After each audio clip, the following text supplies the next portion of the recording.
अस्सलाम वालेकुम। आप देख रहे हैं वीलॉग उसाना बच्चा और शुरुआत कर लेते हैं हमारे निगरां सेटअप की।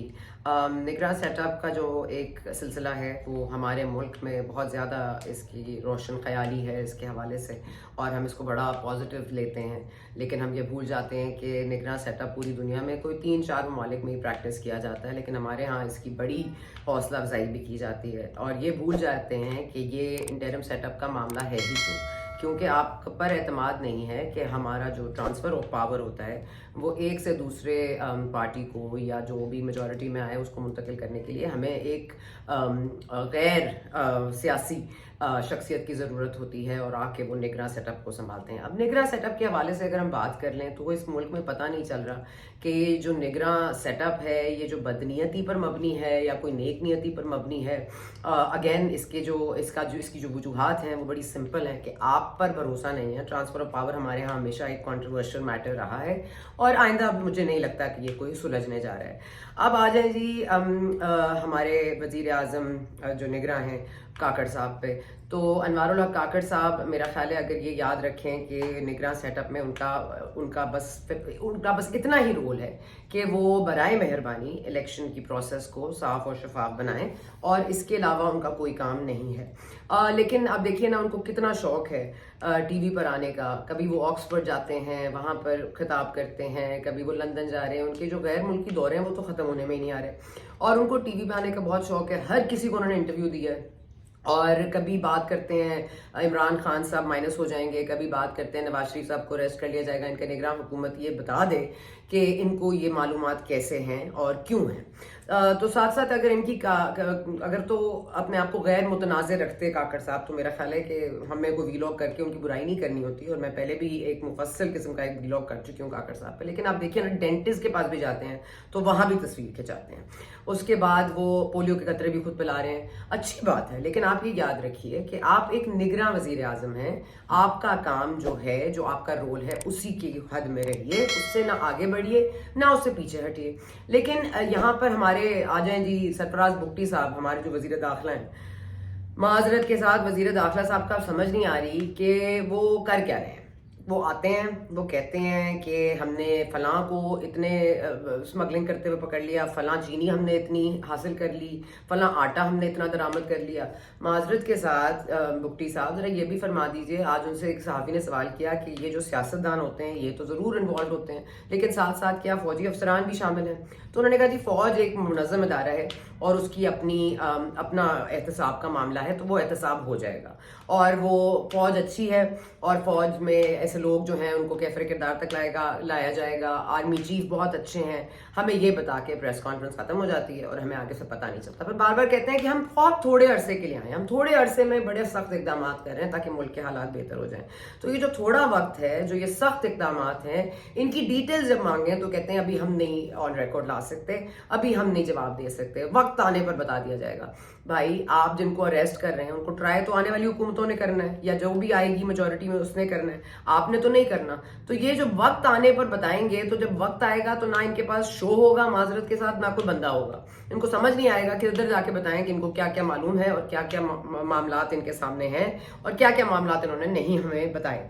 अब ना मीडिया को पता है, ना आने वाली हुकूमतों को पता है कि किसको किस केस में गिरफ्तार भी किया जाता है, कौन लोग हैं जो 168 FIR जो कटी हैं वो प्लीज़ बता दीजिए। प्रोसिक्यूशन भी हमारी बहुत अच्छी है, हमारे फैसले भी बड़े अच्छे हैं, लेकिन ये 168 लोग कौन है नहीं बताया जाएगा, सियासतदान कौन है नहीं बताया जाएगा। फौज में एहतसाब का अपना तरीकाकार है।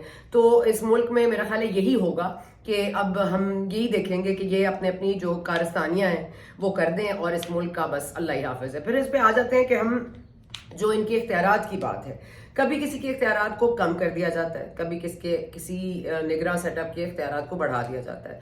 आपको याद होगा हसन अस्करी साहब भी हमारे निगरां सेटअप का हिस्सा रहे हैं। वो आए, उन्होंने काम किया, जो भी उनको करना था वो चले गए। लेकिन ये जो हमारी हुकूमत है, स्पेशली हमारे जो वज़ीर आज़म हैं, समझ नहीं आ रहा कि वज़ीर आज़म साहब अपना कोई मुस्तकबिल के लिए मिशन है, क्या ये इलेक्टेड रिप्रेजेंटेटिव हैं, क्या इनको ये हुकूक हासिल हैं जो ये प्रैक्टिस कर रहे हैं, ये अपने आप को अगर कहीं से लॉन्च करना चाह रहे हैं तो किस बुनियाद पे करना चाह रहे हैं और कहाँ लेके जाना चाहते हैं अपने आप को। اور اگر بگٹی صاحب بھی بتا دیں کہ وہ ایکچوئل میں نگراں سیٹ اپ کے وزیر داخلہ ہیں یا صرف ہمارے ایک ادارے کو آ کے ریپرزینٹ کرتے ہیں اور ان کو بولتے ہیں سب اچھا ہے. اور ساتھ ساتھ اگر ہم دیکھیں تو آرٹیکل 230 سیکشن 230 اگر دیکھ لیں ہم بہت واضح طور پر یہاں جو آخری بار چھیڑ چھاڑ ہوئی ہے نگراں سیٹ اپ کے حوالے سے تو اس میں بڑا کلیئر ہے. میں بتا دیتی ہوں کہ کیا آپ نہیں کر سکتے. ٹھیک ہے, آپ کوئی لانگ ٹرم فیصلہ نہیں کر سکتے. نگراں سیٹ اپ کو یہ اختیار حاصل نہیں ہے کہ وہ کوئی لانگ ٹرم میں فیصلہ کریں. لانگ ٹرم فیصلہ ایسا جو کہ آنے والے وقت میں ریفلیکٹ ہو یا اس کو کنٹینیو کرنا پڑے, ایسا کوئی فیصلہ آپ نہیں کر سکتے. آپ میجر کوئی کانٹریکٹ جو ہے وہ سائن نہیں کر سکتے بیکاز آپ نمائندے نہیں ہیں, آپ الیکٹڈ ریپرزینٹیو نہیں ہیں. آپ اگین نگراں سیٹ اپ اور آپ کی خود کی بھی نگرانی جاری ہے تو کوئی آپ میجر کانٹریکٹ نہیں سائن کر سکتے. تیسری بات, آپ پبلک سیکٹر میں کسی اپوائنٹمنٹ آپ اس کو رکھنے کا حق نہیں رکھتے, آپ کسی کی پروموشن کا حق نہیں رکھتے, آپ کسی کی تقرری یا تعیناتی کا حق نہیں رکھتے. اور یہ بات یاد رہے کہ کوئی بھی کام ایسا آپ نہیں کر سکتے جس سے ہمارے ملک کے اوپر کوئی ایسے اثرات آئیں جس کو آگے جا کے کنٹینیو کرنا مشکل ہو جائے. اور کوئی کام بھی ایسا نہیں کر سکتے جس میں آنے والی حکومت کی کم از کم رضامندی آپ کے پاس نہ ہو. تو اگین نگراں سیٹ اپ سیکشن 230 بڑا کلیئر ہے کہ آپ کیا نہیں کر سکتے. چلے اس کے علاوہ آپ نے جو کرنا ہے آپ کرتے رہیے, لیکن یہ جو کام آپ نہیں کر سکتے پلیز نہ کریں. پھر آ جائیں جی ہمارے ایک وزیر, نگراں وزیر آئی ٹی ہیں عمر سیف صاحب. وہ بھی پتہ نہیں کون کون سی لمبی لمبی میٹنگز کر رہے ہیں, کون کون سے پبلک سیکٹر میں باتیں کر رہے ہیں, کس کی تعیناتی کر رہے ہیں. بھائی you are not answerable because you are not elected and therefore you cannot take decisions which you can be held accountable for or answerable for. کیونکہ آپ تو کہیں گے یہ تو ہمارا we are not answerable, ہم تو صرف الیکشن کرانے آئے تھے. جو آپ اس وقت فیصلے کر رہے ہیں آگے جا کر ہمیں وہ ریفلیکٹ کریں گے. اور اگین جاتے جاتے ظاہر ہے کہ اب نگراں سیٹ اپ کی بات ہو رہی ہے تو ایسے کیسے ہو سکتا ہے کہ مرتضیٰ سولنگی صاحب کی بات نہ ہو. اب مرتضیٰ سولنگی صاحب ہمارے جو بات کر رہے ہیں کہ جو جنوری کا جو خدشات ہیں جنوری کے ویدر کے کہ برف پڑی ہوگی, ووٹ نہیں ڈل سکے گا, وہ فرما رہے ہیں جی مولانا فضل الرحمان ایک سینئر سیاستدان ہے اور یہ موسم کے حوالے سے جو جواب دینا ہے وہ الیکشن کمیشن نے دینا ہے.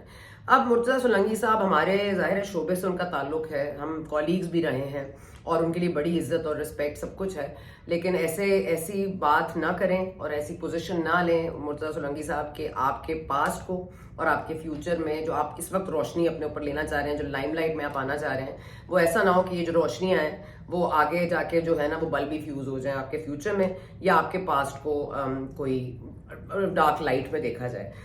تو آپ اگین سیکشن 230 میں دوبارہ ری ایٹریٹ کر دیتی ہوں, آپ جو کام نہیں کر سکتے, جو آپ کو اختیارات حاصل نہیں ہیں, وہ برائے مہربانی آپ نہ کریں.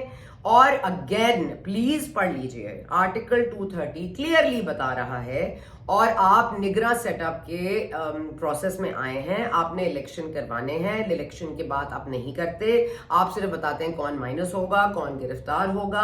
آپ یہ بات نہیں کرتے کہ جنوری میں آپ نے کیا کیا تیاریاں کر لی ہیں, آپ نے کس کس طرح سے لوگوں کو فیسیلیٹیٹ کرنا ہے, اس پر کوئی بات نہیں ہو رہی ہے, اس پر کبھی کوئی بات نہیں ہوتی. اور اگین یہاں پر اپنے آپ کو ہیروئکس میں لگا کے ہمیں کوئی ٹرک کی بتی کے پیچھے لگایا جاتا ہے اور ہمیں بتایا جاتا ہے کہ دیکھیں جی نگراں سیٹ اپ میں اتنے بڑے بڑے کام ہو رہے ہیں, نگراں سیٹ اپ میں اتنی اسمگلنگ پکڑی گئی ہے, اتنے ہمارے انصاف کے تقاضے جو ہیں وہ پورے ہو رہے ہیں, اور ہم نے جو ہے وہ ڈالر کو بھی جو ہے وہ بہت اونچا جا رہا تھا, ہم نے اس کو بھی نیچے لے کر آئے ہیں. سب کچھ آپ ہی کر رہے ہیں. تو آپ کس بنیاد پر کر رہے ہیں؟ کیا آپ سیکشن 230 کی خلاف ورزی نہیں کر رہے؟ اور اگین پریکٹس اینڈ پروسیجر بل میں جو معاملات ہیں وہ کل ایک اوپن سماعت ہوگی, وہ ایک نیا ویلاگ آپ کے سامنے لے کر آئیں گے, لیکن وہ جو عدلیہ کو اختیارات حاصل ہیں وہ تو کل ہم دیکھ ہی لیں گے, اور پارلیمنٹ اور عدلیہ میں کون جیتتا ہے اس کا فیصلہ کل ہوگا. لیکن نگراں سیٹ اپ اس ریس میں نہیں ہے, اس لیے مہربانی کر کے جو نگراں سیٹ اپ میں جو وزراء ہیں ذرا اپنے آپ کو دیکھیں, اپنے رولز کو ڈیفائن کریں اور اس جگہ مت جائیں جہاں آپ کا ایریا نہیں بنتا. ہمارے ہاں یہ بہت مسئلہ ہے کہ ہم اپنے حدود سے تجاوز کرتے ہیں, ہر ادارہ کرتا ہے. اب نگراں سیٹ اپ میں بھی یہ ہونے لگا تو پھر نگراں سیٹ اپ سے بھی ہمارا دل اٹھ جائے گا, پھر ہمارا دل اٹھ جائے گا تو ہمارے الیکشن پروسیس کیسے صاف اور شفاف ہوں گے وہ اللہ ہی جانتا ہے. اب تک کے لیے اتنا ہی. اللہ حافظ.